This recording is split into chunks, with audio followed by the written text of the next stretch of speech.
This next book is called Wonders of the World by Margaret Cosgrove.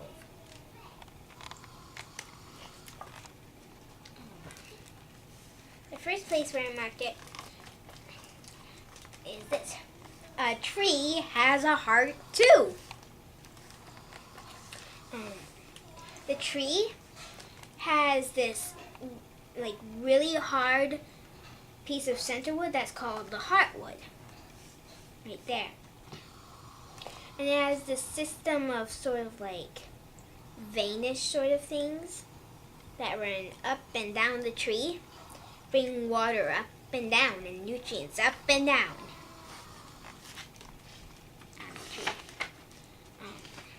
The next place I marked is a leaf is a factory.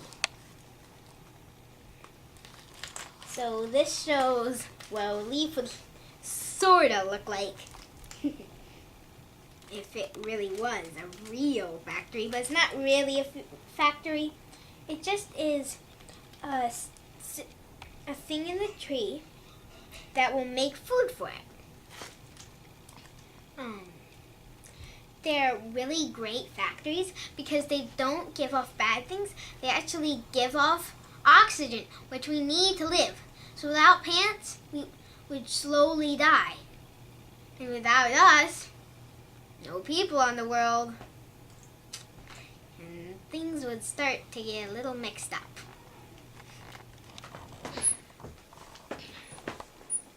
So that's a tree factory. And this one shows you a lot of seeds from trees. This is from a birch tree. This is from an elder tree, and a sassafras, and an Osage orange. That was a funny one. Then the red and white mulberry. And sumac.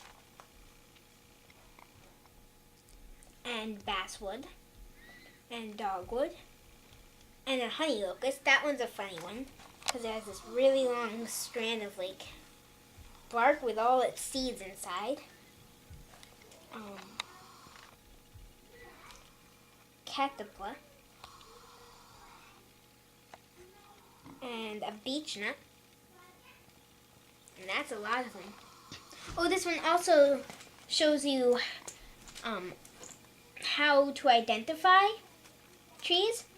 Their leaves, like their shape, color, size. Their buds, how they're arranged on the stick, their shape, their color, their size.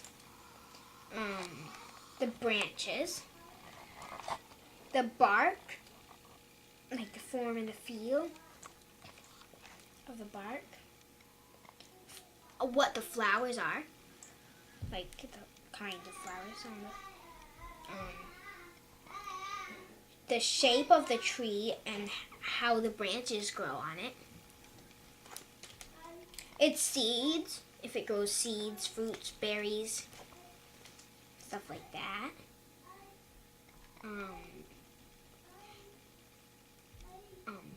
The color of the roots or wood, if it's visible. The taste of the twig. Would you want to put a twig in your mouth and chew it to identify a tree? And like special features like a drop of milk on a stem. This one shows you a lot of leaves, different kinds. Like that one would be a maple. And I don't know if I can identify the other ones. And these are some over here too. There's a lot of leaves there.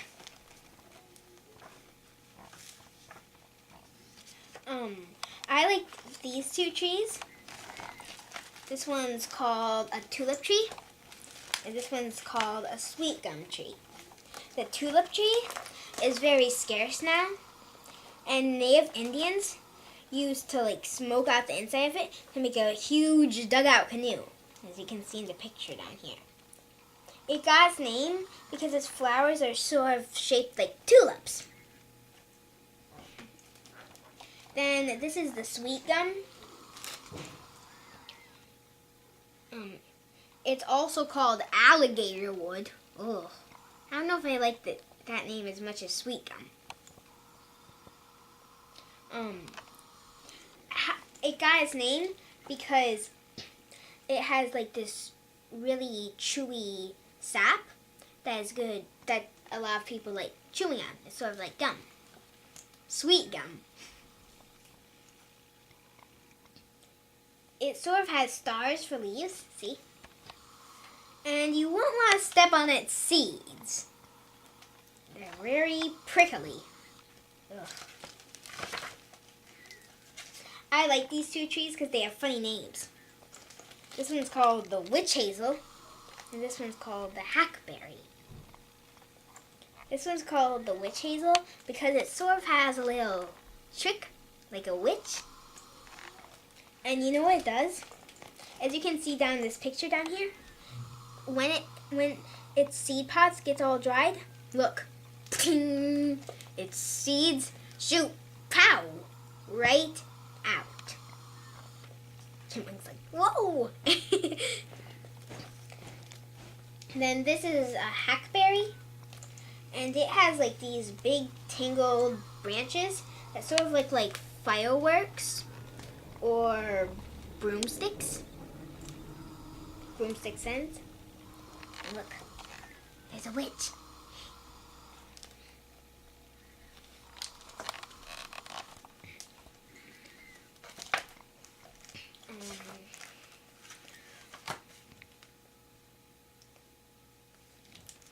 The ailanthus and the ginkgo are two like city trees.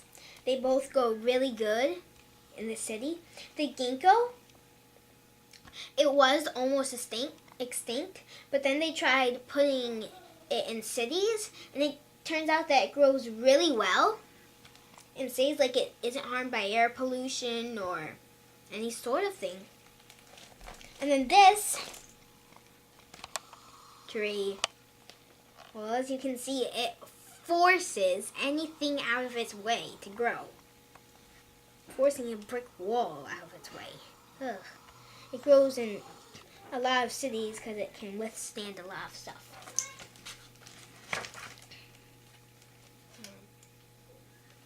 This is the oak family. And down here, it gives you a recipe for your own acorn flour. So I'm going to read it. It says, using only acorns from the white oak group, so that's a different kind of oak.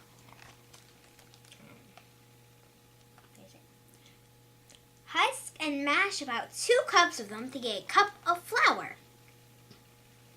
Putting the mash into a coarse cloth bag, like a large tea bag. Soak this a few minutes in boiling water to remove the bitter tannin, and wash through the bag 1 to 3 times. Remove the mash from the cloth, dry, and use this acorn flour as honey flour. Cool, huh? This one's called the mulberry family. It has a lot of different kinds. And I'm going to read this little story out loud to you on like how the Chinese people like sort of learned to get their own silk spinning stuff. It says, once upon a time, thousands of years ago, and a great and clever emperor built up China into a new empire. In his palace, the princess Sai Ling Qi, walking in the courtyard, paused to watch worms on the tree leaves day after day. What were they doing? Instead of having them destroyed, she studied them and observed the way the shining threads came out of their glands in their heads to be wrapped around their bodies. If worms could be clothed so well, why could not a princess? And so she began unwinding the threads and the weaving of a silk cloth. Her people became experts in making this silk. Great quantities of the beautiful cloth were carried by caravan over the long, unbelievably hard journey across Asia to Europe for many centuries. The time befell that the Roman Empire ordered 2 Persian merchants to bring him the secret of the exquisite material. And so, 1,500 years ago, it is said, they smuggled mulberry seeds and silkworm eggs out of China in a hollow cane. Greek experts were trained to make the royal cloth. What new splendor there was at court now. And then the Arabs got the secret. Arabs. I think that means Arabs, honey. The Arabs got the secret, which they passed on to Portugal. And it spread to Italy and then England. Not much of a secret any longer.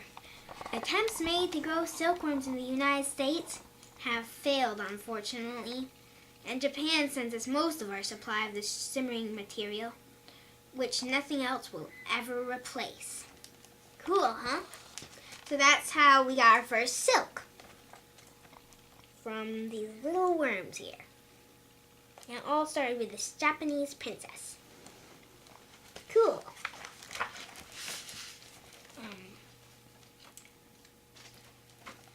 This is the family of the ash trees, and it gives us another story that I'm going to read to you. They sing about in Ireland and in Scotland, and it was said that shadow killed snakes. I don't think the ash tree's shadow kills snakes. Do you? And one of the most remarkable stories ever told about it was centered around an ash. It was an ancient folk legend. The Eddas believed in by the Icelanders and the Norsemen. An ash named Yggdrasil was the world tree. Its roots were the underworld. A flat middle world circled its trunk, and its branches held up the heavens with the stars for fruits. Under Yggdrasil, in the middle world, the court of the gods met each day. A squirrel named Ratatosk ran up and down the trunk, carrying messages from the eagle at its top, most branches, to the dragon, which forever gnawed away at the roots. Many strange happenings went on. Ash is a splendid wood that makes good baseball bats and athletic equipment. I didn't know that. The ash was that. Made that stuff. Its seeds were like the tongues of birds. And it said that they look like tongues of birds or canoe paddles. So maybe that's where the Indians get the idea of canoe paddles. I don't know. And there's many kinds of ash. Like the mountain ash and the wafer ash. And its leaves sort of like that. I think that's cool. And there's a picture of the court of gods sitting on the tree. And there's that squirrel bringing messages to them. Oh, I like this little tree. It's called the redbud. And its leaves sort of look like hearts, as you can see. And they're sort of a reddish, pinkish, purplish color. And it says that they look like dancers, dancing in the wind.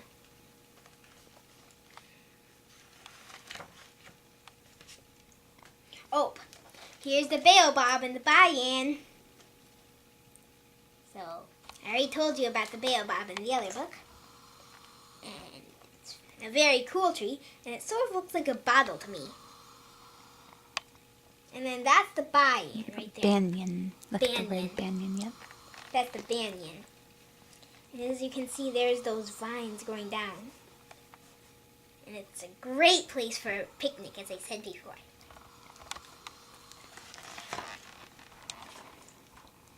there's such a thing as a chocolate tree. And that's where all the chocolate comes from. Cocoa beans.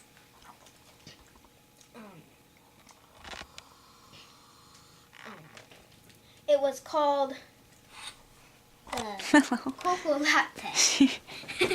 Oh, Willow. It was called the Chocolat, and by the Indians, and they really liked it. There was some rich men, you know what? Once it spread to Europe and places, guess what? There was such a thing as a chocolate house.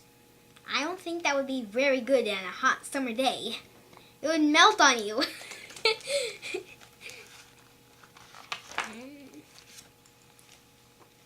Most of us know about the giant sequoia trees. I mean, like, a class of 25 to 30 pupils could just barely fit around it. And they're holding hands, like, stretched out like that. The oldest may be 4,000 years old. Of course, the sequoias aren't necessarily the oldest, but they sure are the tallest and the widest.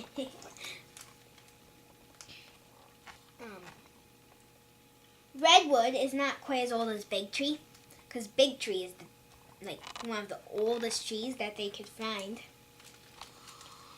So that's what it says about that. It says the giant sequoia is named after this Indian man. He wrote the Indian language.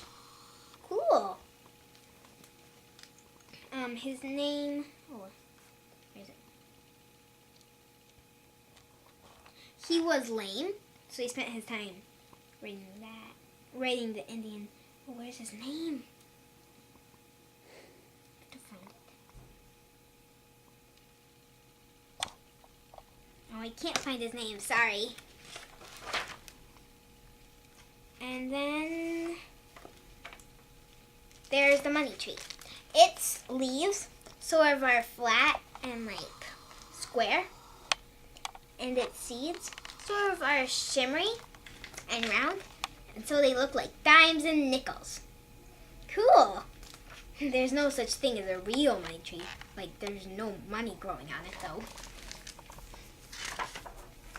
And that's the end. It's a really great book to learn about a lot of different kinds of trees.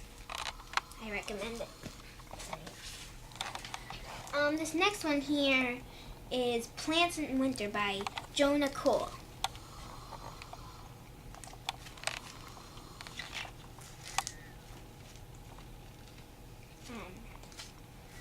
A tree needs water, or else it would die. Like, if a tree got no water for a very long time, it would start shriveling up and dying. So it gets water from its roots, and also the leaves have like little holes in them that can take in and push out stuff. So that's how it gets its water and stuff.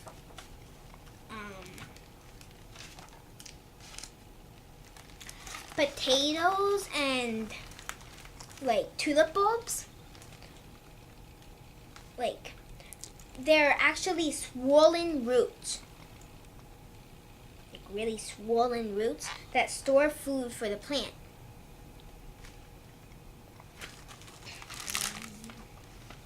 What's this next one? I'll have it close here.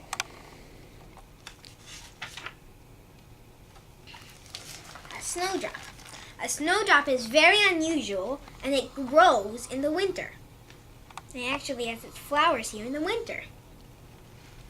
Cool, huh? And it's a very pretty flower, even though it's not colored in right now. It's a white flower, and it stands out against the snow.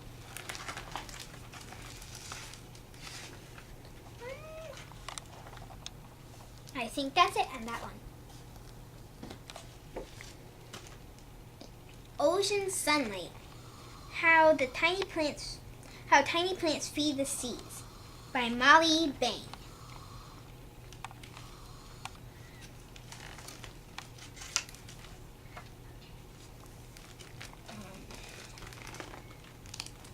Here it shows how like the roots are taking in water. This is pushing out and taking in stuff because this is a leaf factory.